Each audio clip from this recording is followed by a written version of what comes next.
God bless you. My name is Harris Kakalides, and you're watching and hearing the program Getting to Know Jesus.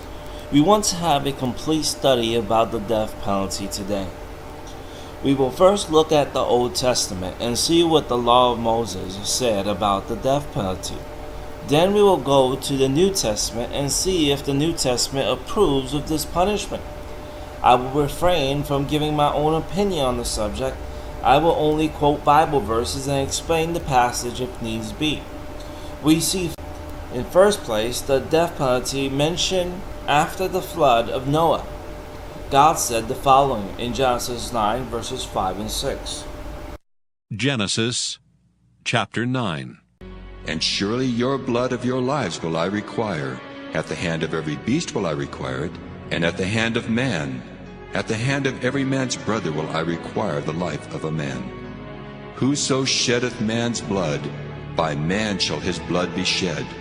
For in the image of God made he man. This we could say safely was before Moses gave the 613 commandments found in Exodus to Deuteronomy. This is the covenant before the Mosaic covenant. You may ask, did things change when Moses came along with the law? They change in a sense, but gain more stricter. For Moses gave the death penalty not just for murderers, but also for those who commit other crimes. I found many reasons in the law of Moses why people was put to death, but I'm only going to give 13 reasons before we go to the New Testament. This, number one, this was the law for murderers. They were put to death. You can see this in Leviticus 24:17. Leviticus chapter 24. And he that killeth any man shall surely be put to death. Numbers 35, verse 15 to 18. Numbers chapter 35. These 6 cities shall be a refuge, both for the children of Israel, and for the stranger, and for the sojourner among them, that every one that killeth any person unawares may flee thither. And if he smite him with an instrument of iron, so that he die, he is a murderer. The murderer shall surely be put to death. And if he smite him with throwing a stone, wherewith he may die, and he die, he is a murderer. The murderer shall surely be put to death. Or if he smite him with an hand weapon of wood, wherewith he may die, and he die, he is a murderer. The murderer shall surely be put to death. And Numbers 35, verse 31. Number 2. If a person was a rapist, he was put to death. You can see this in Deuteronomy chapter 22, verses 25. If a person was a kidnapper, he was put to death. You can see this in Exodus 21, verse 16. If a person was caught sacrificing other humans, he was put to death. You can see this in Leviticus 20, verses 1 and 2. Leviticus chapter 20. And the Lord spake unto Moses, saying, Again thou shalt say to the children of Israel, Whosoever he be of the children of Israel, or of the strangers that sojourn in Israel, that giveth any of his seed unto Moloch, he shall surely be put to death. The people of the land shall stone him with stones. If a person has sex with an animal, he was put to death. Exodus 22, verse 19. Number 6. If a person had homosexual sex, he was put to death. Leviticus 20, verse 13. Leviticus chapter 20. If a man also lie with mankind as he lieth with a woman, both of them have committed an abomination. They shall surely be put to death. Their blood shall be upon them. Number 7.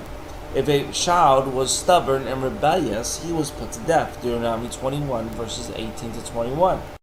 Deuteronomy chapter 21. If a man have a stubborn and rebellious son, which will not obey the voice of his father or the voice of his mother, and that when they have chastened him will not hearken unto them, then shall his father and his mother lay hold on him, and bring him out unto the elders of his city, and unto the gate of his place, and they shall say unto the elders of his city, This our son is stubborn and rebellious. He will not obey our voice. He is a glutton and a drunkard. and all the men of his city shall stone him with stones that he die. So shalt thou put evil away from among you, and all Israel shall hear and fear. Number 8. If you broke the Sabbath for doing any kind of work, you was put to death. Numbers 15, verse 32 to 36. Numbers, chapter 15. And while the children of Israel were in the wilderness, they found a man that gathered sticks upon the Sabbath day. And they that found him gathering sticks brought him unto Moses and Aaron, and unto all the congregation. And they put him in ward, because it was not declared what should be done to him. And the Lord said unto Moses, The man shall surely be put to death. All the congregation shall stone him with stones without the camp. And all the congregation brought him without the camp, and stoned him with stones, and he died, as the Lord commanded Moses. Number 9. If a woman was caught committing adultery, she was put to death with the man she was committing adultery with. Leviticus 20, verse 10 says, If there is a man who commits adultery with another man's wife, one who commits adultery with his friend's wife, the adulterer and the adulteress shall surely be put to death. Deuteronomy 22:22 says, If a man is found lying with a married woman, then both of them shall die, the man who laid with the woman and the woman. Thus you shall purge the evil from Israel. Number 10. If a person practiced witchcraft or spoke to the dead, he was put to death. Leviticus 20, verse 27. Now a man or a woman who is a medium or spiritualist shall surely be put to death. They shall be stoned with stones. Their blood guiltiness is upon them. Exodus 22:18. You shall not allow a sorceress to live. Number 11. If a person is a false prophet who convinces others to worship idols, or if a family member who tries to convince others to worship idols, he was put to death. You can see this in Deuteronomy, chapter 13. If there arise among you a prophet or a dreamer of dreams, and giveth thee a sign or a wonder, and the sign or the wonder come to pass, whereof he spake unto thee, saying, Let us go after other gods, which thou hast not known, and let us serve them. Thou shalt not hearken unto the words of that prophet or that dreamer of dreams. For the Lord your God proveth you to know whether ye love the Lord your God with all your heart and with all your soul. Ye shall walk after the Lord your God, and fear him, and keep his commandments, and obey his voice, and ye shall serve him and cleave unto him. And that prophet or that dreamer of dreams shall be put to death, because he hath spoken to turn you away from the Lord your God, which brought you out of the land of Egypt, and redeemed you out of the house of bondage, to thrust thee out of the way which the Lord thy God commanded thee to walk in. So shalt thou put the evil away from the midst of thee. If thy brother, the son of thy mother, or thy son, or thy daughter, or the wife of thy bosom, or thy friend, which is as thine own soul, entice thee secretly, saying, Let us go and serve other gods, which thou hast not known, thou nor thy fathers, namely of the gods of the people which are round about you, nigh unto thee, or far off from thee, from the one end of the earth even unto the other end of the earth. Thou shalt not consent unto him, nor hearken unto him, neither shall thine eye pity him, neither shalt thou spare, neither shalt thou conceal him. But thou shalt surely kill him. Thine hand shall be first upon him to put him to death, and afterwards the hand of all the people. And thou shalt stone him with stones that he die, because he hath sought to thrust thee away from the Lord thy God, which brought thee out of the land of Egypt, from the house of bondage. And all Israel shall hear and fear, and shall do no more any such wickedness as this is among you. If thou shalt hear say in one of thy cities, which the Lord thy God hath given thee to dwell there, saying, Certain men, the children of Belial, are gone out from among you, and have withdrawn the inhabitants of their city, saying, Let us go and serve other gods, which ye have not known. Then shalt thou inquire and make search, and ask diligently, and behold, if it be the truth, and the thing certain that such abomination is wrought among you. Thou shalt surely smite the inhabitants of that city with the edge of the sword, destroying it utterly, and all that is therein, and the cattle thereof, with the edge of the sword. Number 12. If a person curses God, they was put to death. You can see this in Leviticus 24, verse 10 to 16. Leviticus chapter 24. And the son of an Israelitish woman, whose father was an Egyptian, went out among the children of Israel. And this son of the Israelitish woman and a man of Israel strove together in the camp. And the Israelitish woman's son blasphemed the name of the Lord, and cursed. And they brought him unto Moses, and his mother's name was Shelomith, the daughter of Dibri of the tribe of Dan. And they put him in ward, that the mind of the Lord might be showed them. And the Lord spake unto Moses, saying, Bring forth him that hath cursed without the camp, and let all that heard him lay their hands upon his head, and let all the congregation stone him. And thou shalt speak unto the children of Israel, saying, Whosoever curseth his God shall bear his sin. And he that blasphemeth the name of the Lord, he shall surely be put to death, and all the congregation shall certainly stone him. As well the stranger as he that is born in the land, when he blasphemeth the name of the Lord, shall be put to death. Number 13. If a person went to the holy mountain of God without being summoned up, that person was put to death. Exodus 19, verse 12-13. Exodus chapter 19. And thou shalt set bounds unto the people round about, saying, Take heed to yourselves that ye go not up into the mount, or touch the border of it. Whosoever toucheth the mount shall be surely put to death. There shall not an hand touch it, but he shall surely be stoned or shot through. Whether it be beast or man, it shall not live. When the trumpet soundeth long, they shall come up to the mount. I believe I mentioned enough verses to convince anyone that Moses believed in the death penalty. Now let's go to the New Testament and see what Jesus and Paul believed and taught about the death penalty. Jesus taught about the death penalty in Matthew 15, verses 1-9. Matthew 15. Then came to Jesus scribes and Pharisees, which were of Jerusalem, saying, Why do thy disciples transgress the tradition of the elders? For they wash not their hands when they eat bread.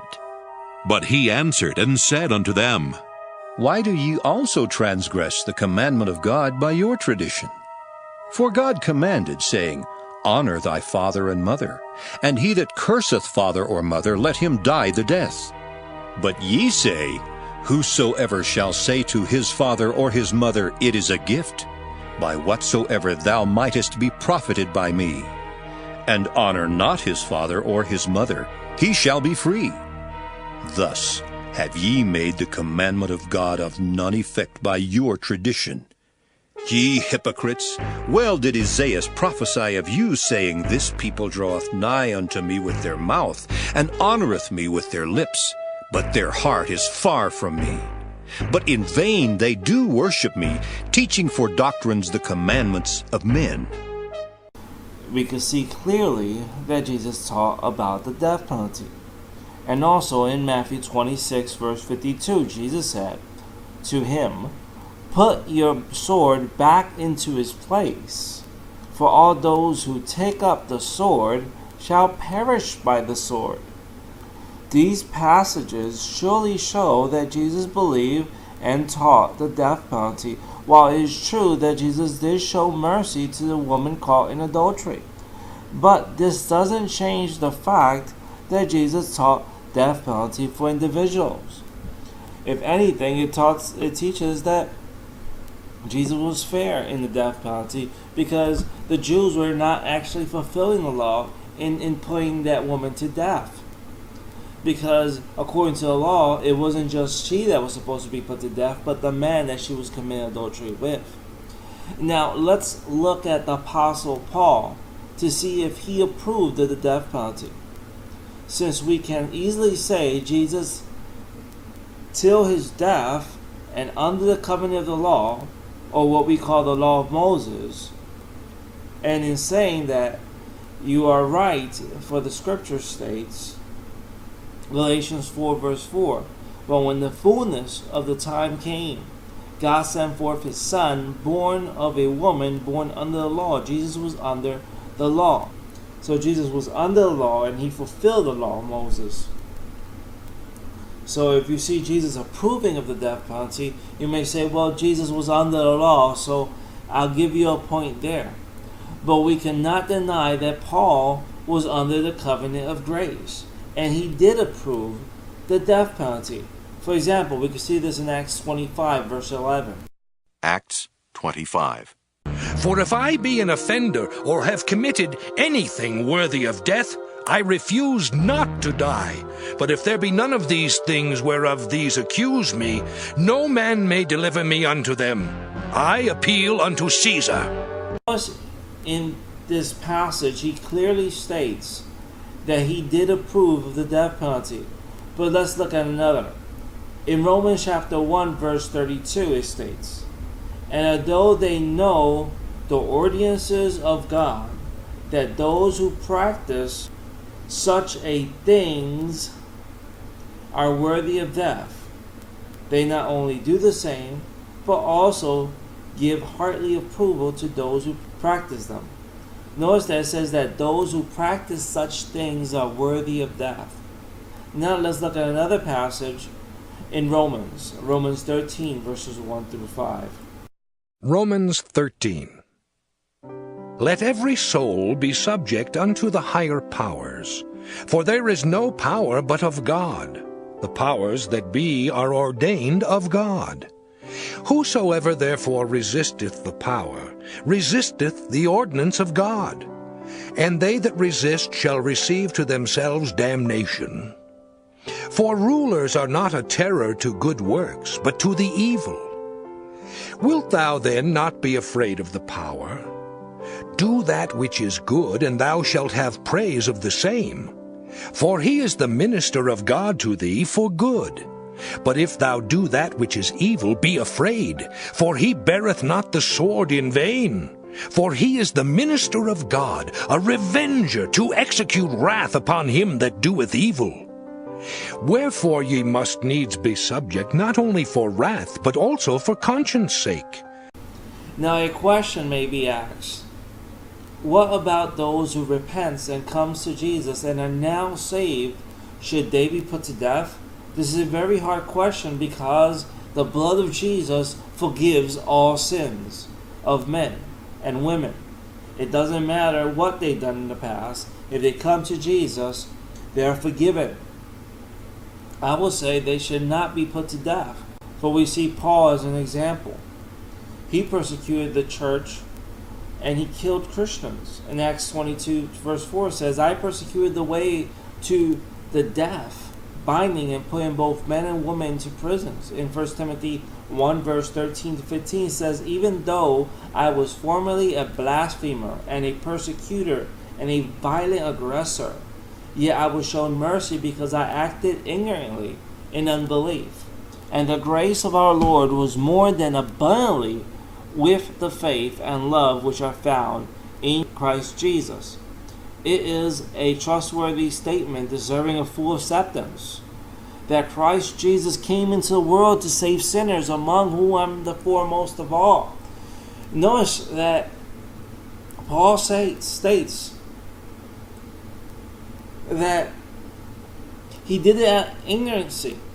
So we can clearly say that if someone repents in prison and they come to Jesus in repentance and it showed by his deeds that he truly is saved, then I don't think he should be put to death. But nevertheless, if he's not saved and he's not repented of his sin, give him the death penalty or give her the death penalty. Every sin does have its consequences. Even though the prodigal son was forgiven by his father, he still did not receive a other inheritance since he squandered his inheritance, and the inheritance that was left was his brother's. Though they may not be forgiven in the courts of earth and be put to death in this earthly life, they are forgiven in the courts of heaven, which is much better. And when they die, they will have a place in heaven. Now for these people, and these people only, one can protest that they be given a chance out of the death penalty. Now with these last words I will finish. And it seems from Scripture that God does approve the death penalty for those who are not repented and saved under the blood of Christ. My name is Harris Kakalides, and I'll see you next program of Getting to Know Jesus. God bless you.